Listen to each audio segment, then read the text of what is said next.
తాతయ్యగుంట గంగమ్మ ఆలయ పరిసరాల్లో ఎప్పటికప్పుడు చెత్త తొలగించి పరిశుభ్రంగా ఉంచాలని నగరపాలక సంస్థ కమిషనర్ ఎన్ మౌర్య అధికారులను ఆదేశించారు. గంగ జాతర సందర్భంగా ఆలయంలో భక్తులకు కల్పించిన ఏర్పాట్లు పరిశీలించిన కమిషనర్ భక్తులతో మాట్లాడి వారికి కావాల్సిన సౌకర్యాలు అడిగి తెలుసుకున్నారు.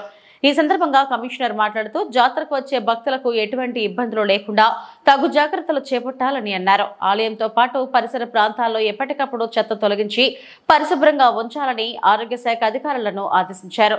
క్యూలైన్ల వద్ద భక్తుల మధ్య తోపులాట జరగకుండా అధికారులు పర్యవేక్షణ చేయాలని అన్నారు. కమిషనర్ వెంట సూపరింటెండెంట్ ఇంజనీర్లు శ్యామ్ సుందర్, మున్సిపల్ ఇంజనీర్ తులసి కుమార్, ఆలయ ఈవో జయకుమార్ తదితరులు పాల్గొన్నారు.